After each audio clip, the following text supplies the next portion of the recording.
Praise be to Jesus. Hi everyone, Charles with you here on a Friday. It's getting 11:30 or so in the morning. Well, listen to the Pope here today. Are you ready? Let's go. Pope Francis called Friday for a reform of the way theology is taught in Catholic schools, saying students must learn about dialogue with Judaism and Islam, and that overall there must be greater freedom in theological research and academic pursuits.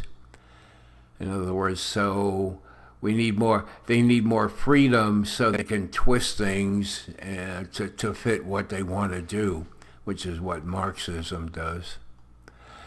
The Jesuit Pope made the call during a speech at the Jesuit-run Theology University in Naples.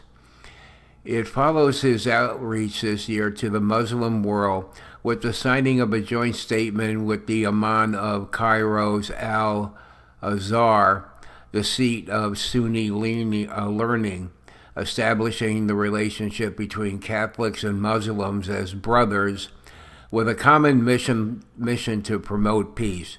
Well, it does a lot more than that. It puts all religions on the same level as a path to heaven. In other words, Jesus Christ isn't needed to get to heaven.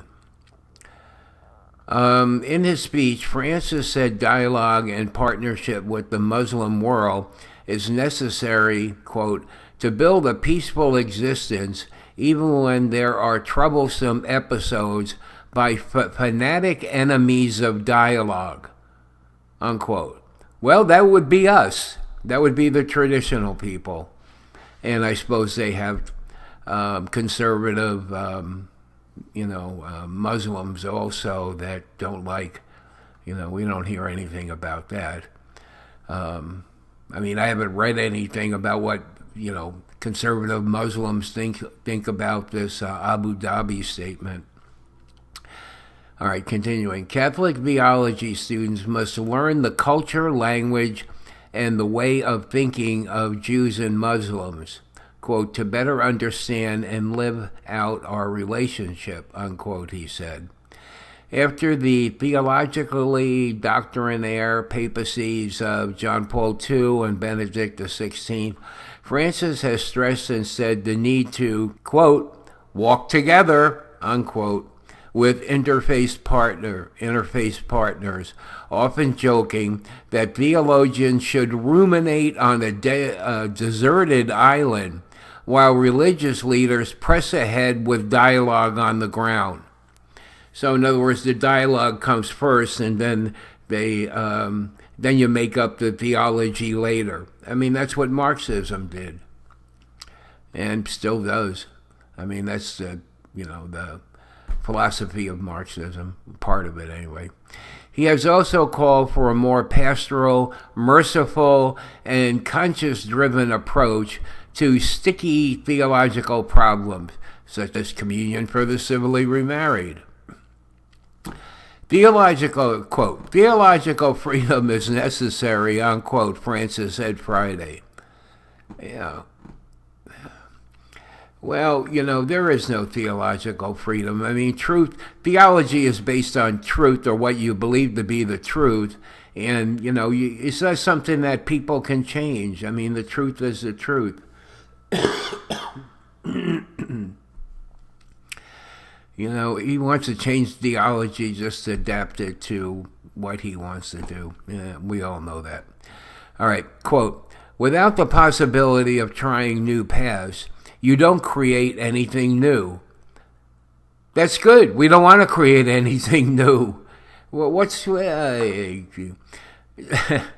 speaking off the cuff, Francis, though, made a distinction between the necessary freedom required for theological study and the need for theological precision in preaching to the faithful. He called for a revision of the way theology is taught so that it focuses on welcome, dialogue, flexibility, In addition, lay people should be encouraged to take up theological studies, especially women, he said. Well, again, he's really off in his own world. Flexibility in theology, and he's just totally lost it. And he's got the backing of we don't really know how many, but as far as bishops and cardinals in the world. But the ones that don't like what he's doing are keeping quiet. So he's just he's like a car out of control, and we're all in the car. The clergy, all the laity, and we're letting this guy drive. He's going to drive us off a cliff. Or although some of us are going to jump out of the car before it goes off the cliff. I'm going to be one of them. Or I already have gotten out of his car. All right. Oh, boy, I'm telling you, Francis. There's really nothing funny here at all. It's really serious. It's just that I don't really know what to do anymore. Just take them with a grain of salt and put up with them. And, I guess in a way I've just accepted who he is and where he's going, where he's headed. And there doesn't seem to be anybody that stopped him. There are 2 cardinals and the 3 bishops that put out this document on the aspects of the faith. They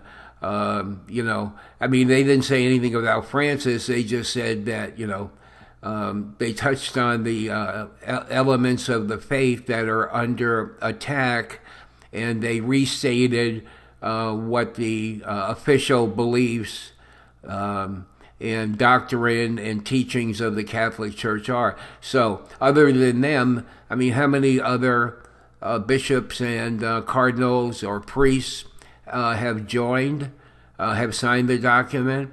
Well, I don't really know, but it can't be very many, or else it would be on LifeSite News, or, it'd be somewhere I would see it. So, there's nobody supporting this, so it's very concerning, but, it's just the way things are going, and we just have to, be patient, pray, and let this whole thing play itself out.